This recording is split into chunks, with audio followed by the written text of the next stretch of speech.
அன்பான நேயர்களே, காலை வணக்கம். பேராயிரம் பரவி வானோர் எத்தும் பெம்மானை பிரிவிழா அடியார்க்கு என்றோ மாறாத செல்வம் வருவிப்பானே. மந்திரமோ தந்திரமோ மருந்துமாகி தீராத நோய் தீர்த்தருள வல்லான் தன்னை திரிபுரத்தின் சிலைகை கொண்ட போரானை உள்ளிருக்கு வேலூரானை போற்றாதே ஆற்றனாள் போக்கினேனே. பால் நினைந்துட்டும் தாயினும் சால பறிந்து பாவியேனுடைய ஊரினை உருக்கி உள்ளொளி பெருக்கி உலப்பில ஆனந்தமாய தேனினை சொரிந்து புறம் தெரிந்த செல்வமே சிவபெருமானே, யார் உனை தொடர்ந்து சிக்கன பிடித்தேன் இங்கு எழுந்து அருள்வது இனியே. அன்பு சார்ந்த பெரியவர்களே, இன்று மாசி மாதம் 25ஆம் நாள் ஞாயிற்றுக்கிழமை, தசமி திதி காலையில் 11:26 வரை இருக்குது. பின்னாடி ஏகாதசி, புனர்பூச நட்சத்திரம் இரவு 2:53 வரை இருக்குது. பின்னாடி பூச நட்சத்திரம் வந்துடுது. இன்று ஃபுல்லாக சித்தயோகம் தான். நாளை காலையில் விடிய காலம் வரை சித்தயோகம் தான் இருக்குது. ராகு காலம் 4:30 முதல் 6 வரை, எப்போதுமே 4:30 முதல் 6 வரை ஞாயிற்றுக்கிழமைக்கு. யமகண்டம் 12 முதல் 1:30, குளிகன் 3 முதல் 4:30, சூலம் மேற்கு, பரிகாரம் வெள்ளம். அன்பான நேயர்களே, இன்று கிரகங்கள்லாம் எப்படி இருக்கிறது என்று பார்ப்போம். அதாவது ஜாதகத்தில் கிரகங்கள் அந்த நாடு எப்படி மாறுகிறதா என்று பார்ப்போம். இன்று கும்பத்தில் சூரியன் இருக்கார். மாசி மாதம் கும்ப மாதம்னு பேர். அதனால் அந்த சூரியன் அதில் இருக்கார். அதோட சனியும் அவர் வீட்டில் சொந்த வீட்டில் ஆட்சியில் இருக்கார். சந்திரன் மிதுனத்தில் செவ்வாயோடு சேர்ந்து சந்திர மங்கள யோகம் யோகத்தை உண்டு பண்ணுறாரு. புதன் மீனத்தில் இருக்கார். குரு ரிஷபத்தில், சுக்கிரன் ரிஷபத்தில். இது குருச்சந்திரன் பரிவர்த்தனை யோகம் என்று சொல்கிறாங்க. அந்த மாதிரி ஒரு அமைப்பு இருக்குது. ராகு மீனத்தில், கேது கன்னியில். இதுதான் இந்த கிரகங்களுடைய அமைப்பு. இந்த அன்பான நேயர்களை, இன்று உங்களுக்கு ராசி பலன்கள் எப்படி இருக்கிறது என்று பார்ப்போம். அதாவது மேஷராசி அன்பர்களுக்கெல்லாம் இந்த நாள் எப்படி இருக்கிறது அப்படி பார்க்கும்போது, குரு பகவான் 2ஆம் இடத்துல இருக்கார், குடும்பஸ்தானத்தில் இருக்கார். அது ஒரு நல்ல அமைப்பு தான். அதோட இந்த சனி பகவான் 11ஆம் இடத்துல இருக்கார். சூரியனும் சனியும் 11ஆம் இடத்துல. பாவ கிரகங்கள் 3, 6, 11 நன்றுன்னு சொல்லியிருக்காங்க. அதனால் 2 கிரகமும் பாவம் தான். அதனால் சூரியனும் சனியும் 11ஆம் இடத்துல இருப்பது நல்லது. மேஷராசி என்பவர்களுக்கெல்லாம் நல்லதெல்லாம் நடக்கும், நல்ல காரியங்கள்லாம் நடைபெறும். அன்பான மேஷராசி என்பவர்களை நல்ல கவனமாக நடந்துங்க. அதாவது நான் என்ன சொல்கிறேன்னா, உங்களுக்கு அது நடக்கும் இது நடக்கும் அப்படிங்கிறதெல்லாம் சொல்லலை. நான் சில பேர் சொல்கிறாங்க. நான் என்ன பண்ணுறேன்னா, அவங்களுக்கு என்ன தேவையோ அது நடக்கும். மேஷராசி என்பவர்களுக்கெல்லாம் இப்பொழுது அவங்கவுங்க வயதுக்கு தக்கபடி, ஒரு 10 வயசில் ஒரு பையன் இருக்கானா நல்லா படிப்பான், ஒரு 22 வயசில் ஒரு பையன் இருக்கானா வேலை கிடைக்கும், ஒரு 27 வயசு மேலே ஒரு பையனாக இருக்காங்கன்னா கல்யாணம் ஆகும், 30 வயசுலன்னா வீடு கட்டலாம். அது மாதிரி ஒரு நல்ல காரியங்கள்லாம் நல்ல நடக்கலாம், வெளிநாட்டுக்கு போகலாம். நமக்கு அவங்கவுங்களுக்கு தேவையான காரியங்கள் பூரா அனைத்தும் நடக்கும். அவங்களால முடிஞ்சது எல்லாத்தையும் ஒரு சேர பண்ண முடியாது. அதனால் நல்லதே நடக்கும் என்று பொருள். அது மாதிரி ரிஷபராசி என்பவர்களை, உங்களுக்கு ஜென்மா குரு நல்ல இடத்துல இல்லை. ஆனால் சனியும் ராகு பிரமாதமாக இருக்காங்க. சனி 10ஆம் இடத்துல, ராகு 11ல் இருக்கார். அது ஒரு பெரிய அமைப்பு உங்களுக்கு. அதனால் உங்களுக்கு 2 கூட ஒரு 11 லாபஸ்தானத்தில் இருக்கார். அதுவும் சிறப்பு. அது ரிஷபராசி என்பவர்களுக்கு ஜென்ம குரு இருக்கிறது. இடமாற்றம் கிடைக்கும், வெளிநாட்டுக்கு போகலாம், அங்கேருந்து இங்கே வரலாம், பதவி மாற்றம் கிடைக்கும். கவனமாக நடந்து கொள்ளுங்கள், நல்லதே நடக்கும். மிதுன ராசி என்பவர்களே, உங்களுக்கு குரு பகவான் 12ஆம் இடத்துல இருக்கார். உங்கள் ராசியில் சந்திரனும் செவ்வாய் இருக்காங்க. செவ்வாய் மட்டும் இருக்கக்கூடாது, ஆனால் சந்திரன் சேர்ந்து இருப்பது நல்லது. சந்திரமங்கல யோகம் என்று ஒரு யோகத்தை வரும். உங்கள் ராசிநாதன் எங்கே இருக்கார் அப்படின்னா 10ஆம் இடத்துல போய் 10ல் ராகுவும் சுக்கிரனும் புதனும் சேர்ந்து இருக்காங்க. அது நல்ல அமைப்பு. 4ஆம் இடத்தை இவங்க எல்லாருமே பார்க்குறாங்க 7ஆம் பார்வையா. அது ஒரு நன்மை தான். அதனால் மிதுன ராசி என்பவர்களை உங்களுக்கு தொழிற்சார நன்றாக இருக்கும், செலவு நிறைய வரும், பார்த்து நல்ல செலவுலாம் பண்ணுங்க, நல்லதே நடக்கும். கடகராசி என்பவர்களே உங்களுக்கு குரு பகவான் 11ஆம் இடத்துல இருக்காங்க, நல்ல இடத்துல இருக்காங்க. 10ஆம் இடத்துல வந்து செவ்வாயும் இது 12ஆம் இடத்துல செவ்வாயும் சந்திரனும் சேர்ந்து இருக்காங்க. 12ஆம் இடத்துல பாவகிரகங்கள்லாம் இருக்கக்கூடாது, ஆனால் சந்திரனோடு சேர்ந்து இருப்பது ஒன்றும் இல்லை. அதனால் உங்களுக்கு மற்ற கிரகங்கள்லாம் பலமாக இல்லை. கடகராசி என்பவர்களுக்கு உங்களுக்கு வந்து இப்போ குரு மட்டும்தான் நல்ல நிலையில் இருக்கார், நல்லதே பண்ணுவார். சிம்மராசி என்பவர்களே உங்களுக்கு குரு பகவான் வந்து எங்கே இருக்காருன்னா 10ஆம் இடத்துல இருக்கார். 10ல் ஒரு பாவி அப்படின்னா, ஆனால் குரு பாவ கிரகம் இல்லை. குருவுக்கு வந்து 10ஆம் இடம் நல்ல இடம் இல்லை. அதனால அவர் நல்லது செய்ய மாட்டார், கெட்ட பெயர் ஏற்படுத்துவார், பதவிகளுக்கெல்லாம் சிரமங்கள் வரும். பார்த்து கவனமாக நடந்து கொள்ளுங்கள். மேலதிகாரிகிட்ட ரொம்ப ஜாக்கிரதையாக நடந்து கொள்ளுங்கள். ஏன்னா மேலதிகாரியுடைய எதிர்ப்புகள்லாம் உங்களுக்கு கிடைக்கும். அதனால் பார்த்து கவனமாக பணிவாக நடந்து கொள்ளுங்கள், நல்லது. கன்னிராசி என்பவர்களே உங்களுக்கு குரு பகவான் 9ல் இருக்கார், 10ல் செவ்வாயின் சந்திரன். இப்போ தொழிற்சாரம் பிரமாதமாக இருக்குது, சனி பகவான் 6ல் இருக்குது, கிரகங்கள்லாம் பிரமாதமாக இருக்குது. அதாவது கன்னிராசி என்பவர்களுக்கு அமோகமான நாள், நல்லது நடக்கும். முதல்ல நான் சொன்ன மாதிரி உங்களுக்கு தேவையான நன்மைகள் எல்லாம் அனைத்தும் நடக்கும். அது அவங்களுக்கு என்னென்ன தேவையோ அந்த முக்கியமான காரியங்கள்லாம் எல்லாமே அவங்களுக்கு, ஒரு ஆளுக்கு எல்லாமே நடந்துன்னு சொல்ல முடியாது. அவங்களுக்கு தேவையான காரியங்கள் அனைத்தும் நடக்கிறதுக்கு வாய்ப்புகள் நிறைவாக இருக்கிறது. பார்த்து கவனமாக நடந்து கொள்ளுங்கள். துளாராசி என்பதில் உங்களுக்கு குரு பகவான் 8ஆம் இடத்துல இருக்கார். புதுசாக எதையும் செய்யாதீங்க, புதிய முயற்சிகள் செய்யாதீங்க. 6ல் ராகு இருப்பது நல்லது, நன்மை நடக்கும். அன்பான துளாராசி என்பதில் நேர்மையாக இருப்பீங்க, கரெக்டாக இருப்பீங்க. ஆனால் இப்போ உங்களுக்கு நேரம் சரியில்லை, முதலீடு செய்யாதீங்க, கொஞ்சம் பொறுமையாக இருங்க, இன்னும் ஒரு மாதம் தான், அதுக்கப்புறம் நன்மை. விருச்சிக ராசி என்பதில் உங்களுக்கு குரு பகவான் 7ஆம் இடத்துல இருக்கார், நல்லது, நல்லது நடக்கும். அதை தவிர மற்ற கிரகங்கள்லாம் பலமாக இல்லை, நல்ல காரியங்கள் நடக்கும், கவனமாக நடந்து கொள்ளுங்கள். தனுசு ராசி என்பதில் உங்களுக்கு குரு பகவான் 6ஆம் இடத்துல இருக்கார், உடல்நிலை சற்று கவனம் தேவை, கவனமாக இருந்தவங்க. சனி 3ல் இருக்குது, ராகு 4ல் இருக்குது, இதெல்லாம் நல்ல அமைப்பு. இருப்பினால் 6ஆம் இடத்துல குரு இருப்பது ஆரோக்கியம் கெடும். அதனால் ஆரோக்கியத்தில் இன்னும் ஒரு மாதம் தான் இருக்குது, அதில் வந்து ரொம்ப கவனமாக நடந்து கொள்ளுங்கள். அன்பான மகர ராசி என்பதில் உங்களுக்கு 7ல் இருக்கிறது. முதல் சுற்று, 2வது சுற்று, 3வது சுற்றுலாம் சொல்லுவாங்க. அதனால் அவங்க வயதுக்கு தக்கபடி நடைபெறும். இருந்தாலும் குரு 5ஆம் இடத்துல இருக்கார், ராகு பகவான் 3ஆம் இடத்துல இருக்கார். இதெல்லாம் உங்களுக்கு ஒரு நல்ல அமைப்பு. அருமையாக இருக்குது. மகர ராசி என்பவர்களுக்கு கவனமாக நடந்து கொள்ளுங்கள், நல்லது, நல்லதே நடக்கும். கும்பராசி என்பதில் உங்களுக்கு ஜென்மஜனி நடந்து கொண்டு இருக்கிறது. உங்களுக்கு ராசி கிரகங்கள்லாம் மற்றபடி எதுவுமே நல்லா இல்லை. 4ல் குரு இருக்கார். இந்த குரு பேச்சுக்கு அப்புறம் உங்களுக்கு அமோகமாக இருக்குது, கவனமாக நடந்து கொள்ளுங்கள். என்ன ஒரு மாதம் தான், ஜாக்கிரதையாக நடந்து கொள்ளுங்கள். இருந்தாலும் 7.5 இருக்கு இல்லையா, இந்த 7.5 இதில் இன்னொரு 4 வருஷம் இருக்குது, அதை வந்து நீங்கள் தாண்டி வரணும். அன்பான கும்பராசி என்பதில் எதையும் தாமதம்னு ஒத்தி போடாதீங்க, உடனே செஞ்சு முடியுங்க. நேரம் சரியில்லை, அதனால் தாமதம் பண்ணாதீங்க. மீனராசி என்பதில் உங்களுக்கும் குரு பகவான் சரியில்லை. குரு பகவான் 3ஆம் இடத்துல இருக்காங்க, அடுத்து 4ஆம் இடத்துக்கு வர போகிறாங்க. 7.5 வேறு ஆரம்பிச்சிருக்கு. அவங்கவுங்க வயசுக்கு தக்கபடி அந்த 7.5 தாக்கம் இருக்கிறது. அன்பான மீனராசி என்பதில் குரு பகவான் உங்களுக்கு 9ஆம் இடத்தை பார்க்குறாங்க.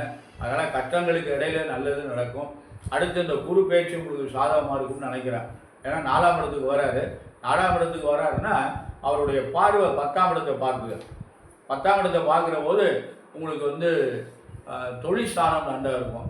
குரு எந்த இடத்த பார்க்குறாங்களோ அந்த இடம் வந்து சிறப்படையும். குரு பார்வையினால் அந்த இடம் மேன்மை அடையும். அப்படிலாம் ஒரு கணக்கு இருக்குது. அன்பான மகர ராசி, கும்பராசி, மீன ராசி என்பவர்களை 7.5 சனியுடைய தாக்கம் இருக்கிறது. அதுலேருந்து நீங்கள் வெளியில் வரணும்னா சனிக்கிழமை தோறும் விரதமாக இருந்து சனி பகவானுடைய வழிபாடு செய்யுங்க.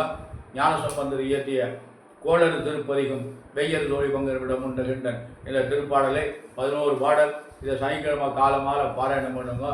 அன்பான நேயர்களை, அதாவது இறை வழிபாடு தான் நமக்கு வந்து மிகவும் நன்மை. எல்லா ஆன்மீக மெய்யன்பர்களும் எல்லோரும் இறை வழிபாடை பற்றி தான் தந்திருக்காங்க. நாயன்மார்கள் 63 நாயன்மார்களும் நமக்கு வந்து பெரிய பெரிய கருத்துக்களை எல்லாம் நமக்கு செஞ்சுருக்காங்க. எவ்வளவு அவங்க கஷ்டம் வந்த போதிலும் நமக்கு வந்து ஒரு பெரிய அந்த இறை பணியை வந்து ஒரு நாயன்மார் இருந்தார். அவர் என்ன பண்ணார்னா அன்னதானம் பண்ணியே அவர் வந்து ரொம்ப நெளிஞ்சிட்டாலே இளையாங்குடி மாறனாயினார் பேர். அவர் ஒன்றுமே இல்லை. கடைசியில் அன்று நல்ல மழை பெஞ்சிருக்கு, ஒரே ஒரு வயல் மட்டும் மிச்சம் இருந்தது. அதை கொண்டு விதைச்சிட்டு வந்திருக்காரு.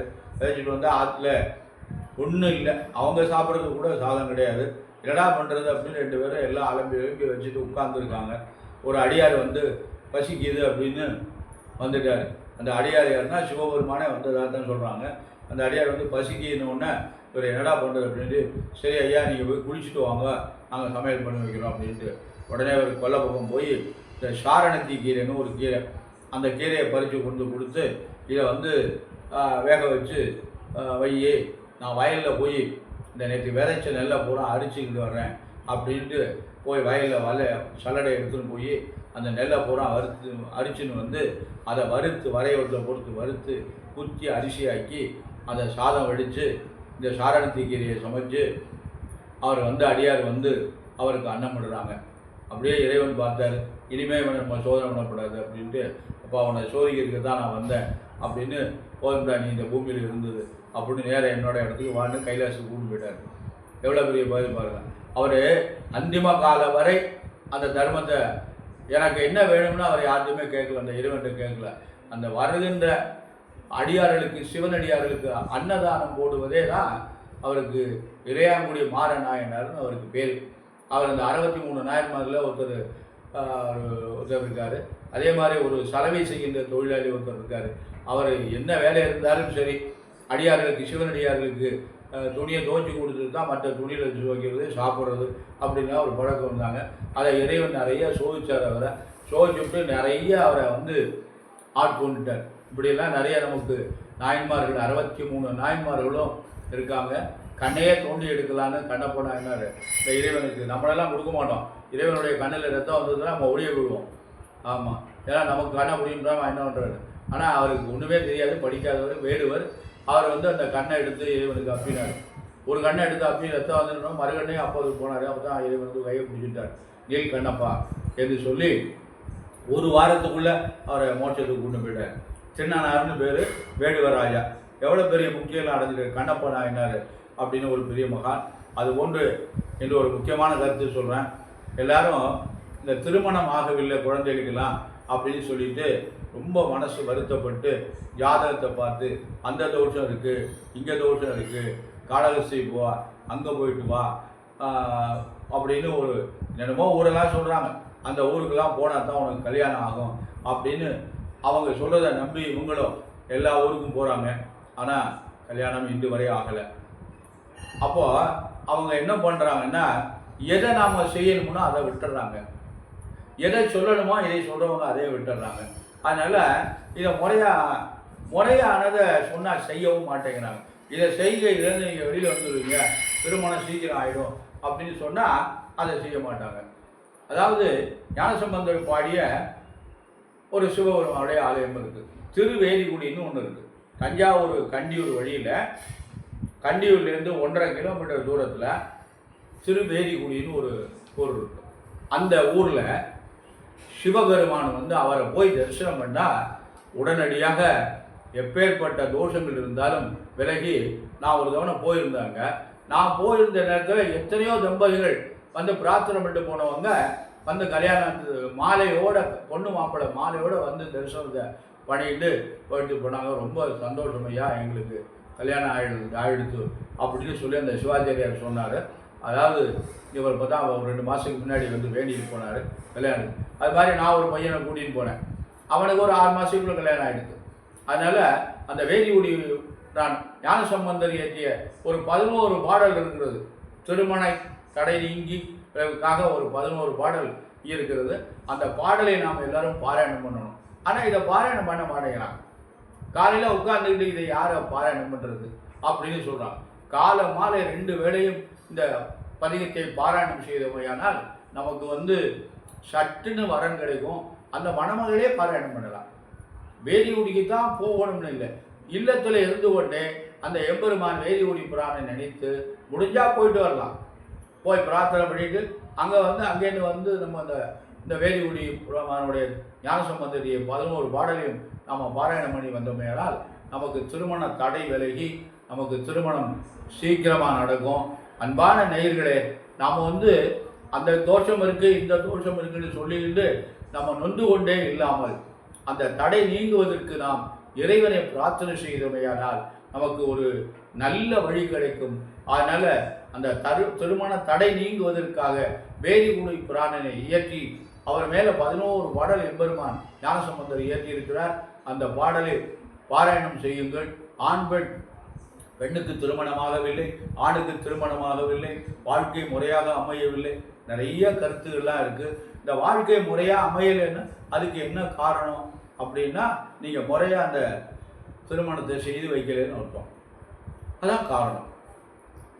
அதாவது இந்த திருமணம் செய்கின்ற பொழுது என்ன சொல்கிறாங்கன்னா, அவங்க நட்சத்திரத்தனையும் கல்யாணம் பண்ணக்கூடாது, அவங்க பிறந்த கிழமையில் கல்யாணம் பண்ணக்கூடாது, இப்படிலாம் ஒரு கருத்து இருக்குது. ஜென்ம நட்சத்திரம் ஜென்ம வாரம் திருமணத்துக்கு கூடாது. இதை என்ன பண்ணுறாங்கன்னா, இந்த ஜோடர்கள் ஏதோ குறித்து கொடுத்துட்றாங்க. மண்டபம் கிடைக்கிறதுக்காக நாளை குறித்து கொடுக்குறாங்க. மண்டபம் கிடைக்கிறதுக்காக இந்த குழந்தைகள் பிறந்த நாளில் கல்யாணத்தை வச்சு கொடுத்துட்றாங்க. அப்போ மண்டபத்துக்காக தான் கல்யாணம் நடக்கிறதே தவிர இந்த குழந்தைகளுடைய எதிர்காலம் சிறப்பாக இருக்கணும்னு நினச்சி கல்யாணம் பண்ணலை. ஏன்னா இப்போ மண்டபம் இல்லைன்னா கல்யாணம் பண்ண முடியாது. அந்த மாதிரி ஏன்னா ஆடம்பரங்கள் அதிகமாக போய்விட்டது. அதனால் இப்பொழுது நமக்கு ஏன்னா பணங்கள் நிறைய எல்லாத்தையும் வந்ததுனால சம்பாதிக்க ஆரம்பிச்சதுனால ஆடம்பரங்கள் அதிகமாகிறது. அந்த மாதிரியெல்லாம் ஒரு சூழல் இருக்குது. அதனால் நம்ம திருமணம் பண்ணுகின்ற பொழுது அந்த குழந்தைகளுக்கு உகந்த நாளாக, அவங்களுக்கு பொருத்தமான நாளாக, அந்த தாராபுரம் சந்திரமணமுடைய நாட்களை பார்த்து அவங்களுக்கு சந்திராஷ்டம் இல்லாமல் ஒரு நல்ல நாளில் நம்ம திருமணம் வச்சோம்னா அந்த திருமண வாழ்க்கை நன்றாக இருக்கும். அந்த முறைப்படி நம்ம திருமணம் செய்யணும். அதுதான் நமக்கு இந்த திருமங்கல்ய பூஜையெல்லாம் கூட பண்ணுறதில்லை. அப்படியே ஷூவை கூட கட்டுறதில்லை. மேடையில் ஷூவை போட்டுட்டே தாலியை கட்டுறாங்க. இதெல்லாம் என்ன நாகரிகம்னு தெரியல. ஏன்னா மேலை நாட்டு நாகரிகம் நமக்கு இந்து கல்ச்சர் இல்லை. அதனால் எல்லாருமே இப்போ தமிழே பேச மாட்டேங்கிறாங்க. எல்லாருமே ஆங்கிலத்தில் தான் பேசுகிறாங்க. பார்த்தா எந்த நிகழ்ச்சியை எடுத்துட்டாலும் தமிழ் நிகழ்ச்சி தான் அது, ஆனால் பேசுகிறது ஆங்கிலத்தில் தான் பேசுகிறாங்க. நமக்கு என்ன பேசுகிறாங்கன்னு நமக்கு தெரியல. ஏன்னா நம்மளாம் ஆங்கிலம் படிக்கலை. அதனால் அவங்க என்ன பேசுகிறாங்க ஏதோ பார்த்துட்டு வாயை திறந்து ஆன்னு பார்த்துட்டு உட்காந்துருக்கோம். அன்பான நேயர்களே, தமிழ்நாடுங்கிறாங்க, தமிழ் தெரிய மாட்டேங்குது. அதனால் இந்த இதுகள்லாம் பதிகங்கள்லாம் பூரா தமிழில் தான் இருக்குது. அதனால் அவங்களுக்கு இது படிக்க வர மாட்டேங்குது. அதனால் கொஞ்சம் படிக்க தெரிந்தவர்களை சொல்லியாவது கேட்க சொல்லணும். இல்லைன்னா போட்டாவது அந்த ஒலிபெருக்கியில் அந்த பாடலை போட்டு கேட்கணும். காதால் கேட்டாலே போடும்னு சொல்கிறான். செவி செல்வம் பெரிய செல்வம். அதனால் காதுனால கேட்டாலே பெரிய செல்வம். அன்பான நேயர்களை, அந்த திரு வேதிகுடி புராணனை நாடி அவனை பிரார்த்தனை செய்து அவனுடைய பதிகத்தை பாராயணம் செய்து திருமண தடை நீங்கி திருமணம் நடைபெற்று எல்லோரும் எல்லா குழந்தைகளும் நல்லருள் பெற்று நலமுடன் வாழ எல்லாம் வல்ல அந்த வேதிகுடி புராணனை பிரார்த்தனை செய்து விடைபெறுகிறேன். நன்றி, வணக்கம்.